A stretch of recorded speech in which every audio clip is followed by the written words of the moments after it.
શાંતિકરણ જગ ભરણ ગણન ઘણા ભવ ઘાટ નમો આધ નારાયણી માડી વિશ્વ રૂપ વૈરાટ ચતુરાઈથી ચિતરેલ ચાકડા અને બાંધાય તારે દ્વાર એમાં ઉણપ હોય કાંઈ તો રંગરે પુરજે માં રવેચી એવા માના ગુણગાન ગાતા આજે આપણે રાજપૂતોની વાત કરવાની છે, ક્ષત્રિયોની વાત કરવાની છે અને રાજપૂત જે સાચો છે એના જે રાજપૂતના નિયમ છે કે અહીં બિરદ રાજપૂત પ્રથમ મુખ જૂઠ ન બોલે, यही બિરદ રાજપૂત પરસ્ત્રી કાચ ન ખોલે, यही બિરદ રાજપૂત અહીં બાતે કર જોરે, यही બિરદ રાજપૂત એક લાખો બીચ ઓરે, કિરતાર હાથ દીધી કિરત, यही બિરદ રાજપૂત કો એવા જે રાજપૂતના નિયમો છે કે ધરા સિજજો ધરે મરે પણ ખેદ ન મૂકે, ભાગે નહીં સો લડે સુરબીન કદી નો ચૂકે, કરે નહીં છલ પર સ્ત્રિયા સંગ भेटे नहीं, अन धरत ध्यान अवधूत को कभी समझ भेद पिंगल कहीं कहीं धर्म राजपूत को, जिनको खाए अन बिगाड़त नहीं कभी उनको, अन दया वर्त दाता आप दिए बदलो उनको एवा जे जबरदस्त जे नियमो छे राजपूत क्षत्रियोना અને એક એક ક્ષત્રિયોના તમે કુળની વાત કરવા બેસીએ તો એવો ઉજળો એમનો ઇતિહાસ છે. પણ આજે આપણે એવા ક્ષત્રિય રાઠોડ કુળની જ્યારે વાત કરવાની છે, એના વંશાવળીની એની સરવાણીની જ્યારે વાત કરવાની છે ત્યારે રાજપૂતોના મુખ્ય 4 વંશ જેમાં સૂર્યવંશ, ચંદ્રવંશ, ઋષિવંશ અને અગ્નિવંશ અને એમાંથી ઉત્પન્ન થયેલા શક્તિના પ્રતીક મનાયા એવા 36 કુળના રાજપૂતો આ ધરા ઉપર માટે જ કહ્યું છે કે 10 રવિ કે 10 ચંદ્ર કે દ્વાદશ મુનિ કે જાન, 4 અગ્નિ પહેચાનીએ 36 વંશ વરવાણ. આ સૂર્યવંશની ઉત્પત્તિ એ મહાપુરુષ વિવસ્વાન એટલે કે સૂર્યમાંથી થયેલ માનવામાં આવે છે અને સૂર્યની અમુક પેઢીએ મનુ થયા અને એમના વંશજોમાં રાજા દશરથ થયા અને એમના પુત્ર એવા ભગવાન રામચંદ્ર અને એના 2 કુંવરો લવ અને કુશ, અને કુશના વંશમાંથી જે કુશવાહા અને રાઠોડ રાજપૂતો થયા એ પુરાણ કાળમાં રાઠોડોને ગહડવાલ તરીકે પણ ઓળખવામાં આવ્યા હતા. આમ ભગવાન શ્રી રામચંદ્રજીના કુંવર લવ અયોધ્યાથી નીકળી ઉત્તર ભારતમાં ગયા અને ગઢવાલની આજુબાજુનો વિસ્તાર જીતી અને એક રાજ્યની સ્થાપના કરેલી. બીજા કુંવર કુશના વંશજ દક્ષિણ ભારતમાં આવેલ માન્યખેટની આજુબાજુનો વિસ્તાર એ પોતાના બાહુબળથી જીતી રાજ્ય સ્થાપ્યું હતું અને એમની એક શાખા એ મધ્ય ભારત આવી હતી અને રાજા નયનપાલે સંવત 526માં કનોજ જીતી લીધું અને ત્યાં પોતે ગાદીપતિ બન્યા. તેમના વંશમાં અમુક પેઢીએ મહાન રાજવી રાઠોડ વીર જયચંદ રાઠોડ થયા.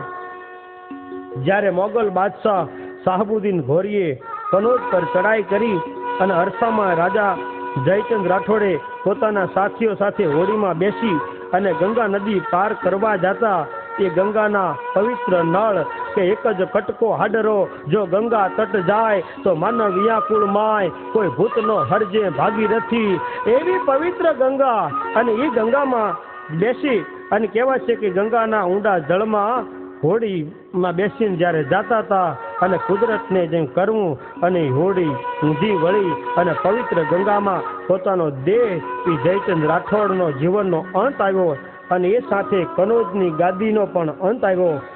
ત્યાર પછી જયચંદ રાઠોડના નાના ભાઈ જોધાજીએ પોતાના છૂટાછવાયા રાઠોડ ભાઈઓને કનોજમાં ભેગા કરી આગેવાની લઈ અને ગાદીપતિ બન્યા.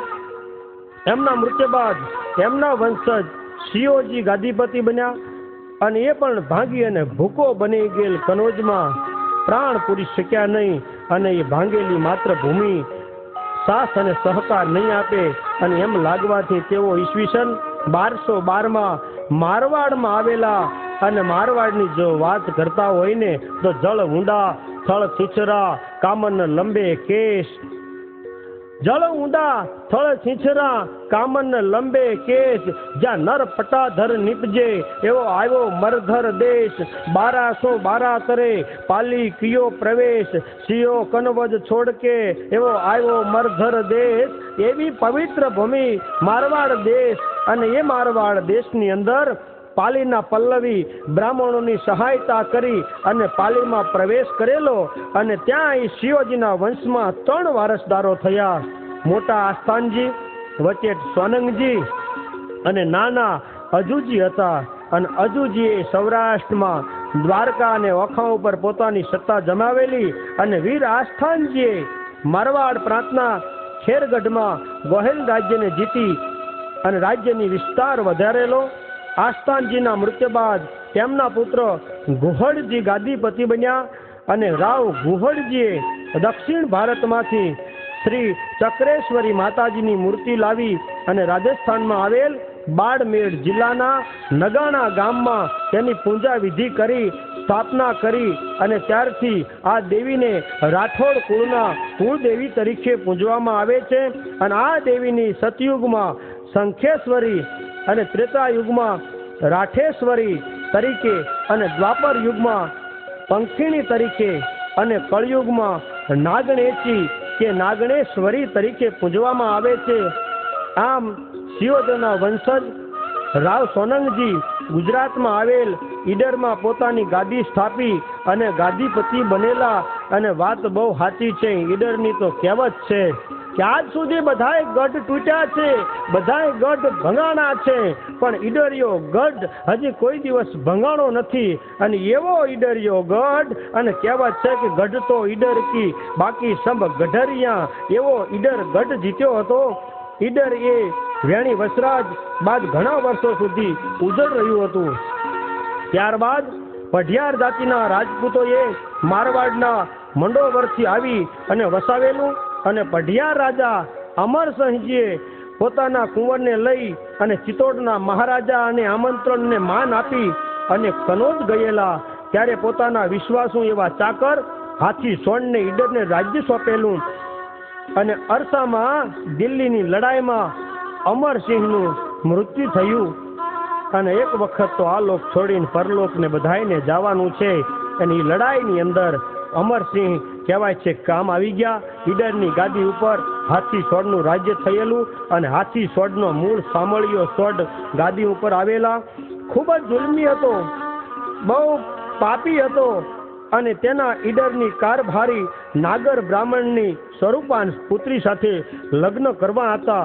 પણ કારભારી ખુશી નહોતા. માટે કારભારીએ રાવ સોનંગજી કે જેઓ પોતાના મોસાળમાં પાટણવાળા પાસે હતા તેમની મદદ માગી અને ઈડરનું રાજ્ય આપવા જણાવેલું. જેથી રાવ સોનંગજી એ ઈડરના સામળિયા સોણને મારી અને જેઠ સુદ 11 સંવત 1312માં ઈડરની ગાદી ઉપર બેઠેલા. અને એમના વંશજોમાં છેલ્લે રાવ ગોપીનાથ થયા.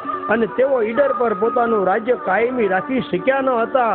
અને એ અરસામાં આસ્થાનજીના વંશજ અજીતસિંહના મૃત્યુ બાદ તેમના 3 બાળ કુંવરો આણંદસિંહજી, રાયસિંહજી અને કિશોરસિંહજીને લઈ અને સાથે 11 સરદારો ચૌહાણ માનસિંહજી, ચૌહાણ જોરાવરસિંહજી, ભાટી દેવીદાનજી, જોધા મોકમ શેરસિંહ, ચાપાવત સવાઈ સંઘજી, ચાપાવત માનસિંહજી, ચાપાવત પ્રતાપસિંહજી, ચાપાવત જીવણદાનજી, કુપાવત અમરસિંહજી, જેતાવત અદેરામજી અને ઉદાવત લાલસિંહજી આ સર્વએ ફાગણ સુધી સાતમ અને સંવત 1785ના રોજ ઈડરમાં પ્રવેશ કરેલો.